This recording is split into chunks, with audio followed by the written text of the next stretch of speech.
Now, in the previous clip, in a choppy narration, I explained how by thinning out these, you can enhance the trees in the surrounding area by attracting also more animals to fertilize the ground and thus sequester the carbon straight from the atmosphere. I didn't go too into detail of the carbon storage aspect of it and why this approach is in many ways very superior to the modern one. Of course, you can say that, yeah, you put this shit underground and in some way you store it, but you will still have the susceptibility of rotting and stuff like that. By converting to coal, and here's the approach I use, is very simple. This is called the TLID method, with a slight twist. Typically, the TLID method is that you fire it on top, and then it collapses, and as it collapses, it will block out the oxygen from reaching into the coal, and then you will be left with a pile of coal. This burns very cleanly, but I have a couple of issues with that. This is first of all wet. It has been and still is to some extent raining, so I'm putting it like about 2/3 to the top, and in addition I have a tendency to fill on and add on as it keeps on burning to prevent even more oxygen from reaching into the coal and getting, things a little bit done quicker. Now, I'm not entirely sure if this is going to work, so when the fire starts and if I actually successful in that, I will film it. But first, the reason this is in many ways superior is, first and foremost, you need no machinery. And while it may not, these plants and trees may not be able to sequester the carbon as expediently as an industrial facility, it doesn't require an external energy input. And it's something anyone can do. Furthermore, you can actually reverse a lot of the ecological damages that tend to be done with larger swaths of spruce woods.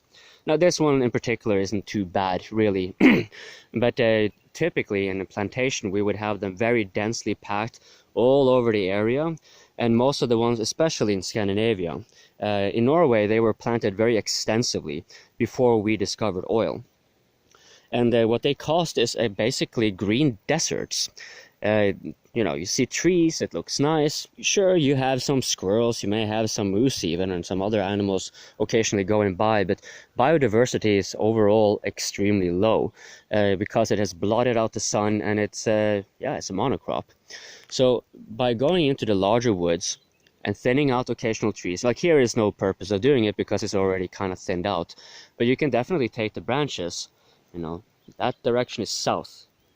So as the sun rises there, you can see already all this place here, which will be dark and black, or you wouldn't see the sun from here, do.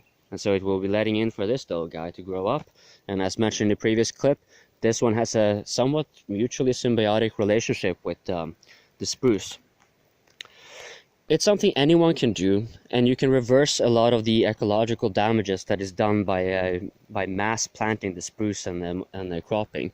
And like now, out of habit for safety reasons, I have buckets placed surrounding the area and so forth. But now it's so wet, I really don't do it. I basically just did this without thinking, and yeah. I'm also not going to bother going and chopping off more because I just want to really get done with this and then start doing something else. But one final note for why this is also a somewhat superior method to the industrial scale carbon storage. And that's because when you have converted this into coal, you just let this burn down, and before it turns into ash, you put out the fire so the coal is remaining. This will not decompose within at least 100 years, even when left on the surface. And if you put it underground, for all practical purposes, it is infinitely remaining there. It can be put into use for further growth, so that basically means that you're storing carbon to sequester more carbon. So you have a positive feedback loop that is actually positive. This, to a stark contrast of industrial scale carbon capture, which has it's first of all quite dangerous, but apart from being expensive, requiring energy and so forth, if there is a leakage, it can be such a concentration of CO2 that also plants are wiped out and dead. Imagine what happens if, humans and animals come by.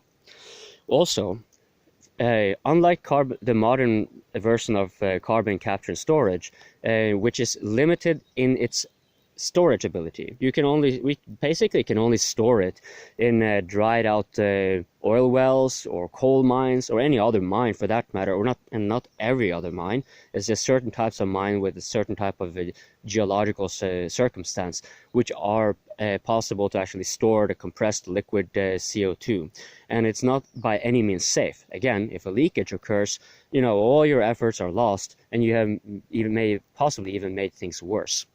In this case, when you have the coal, you have a more or less infinite capacity. You can just keep on stacking more and more coal, keep on growing, and yeah, okay, maybe you have an excess coal, excess soil. I don't see that happening this century, but let's say that was the case, and you still needed to store more coal, and still needed to store more carbon. Well, this is the way you can go about it. And again, in this case, no trees are felled, and I'm sure many Norwegians, at least, who have seen these densely packed woods that we have, when people go through and they trim the branches so it's actually possible to walk through, the trees will tend to sprout out many of these little guys. And basically, it restarted the whole process. Here you can see already one is starting to come out. So yeah, you basically just hijack a system and put it into your own favor. These videos are definitely going to be needing editing. Oh, okay, I'll see if we can get a fire.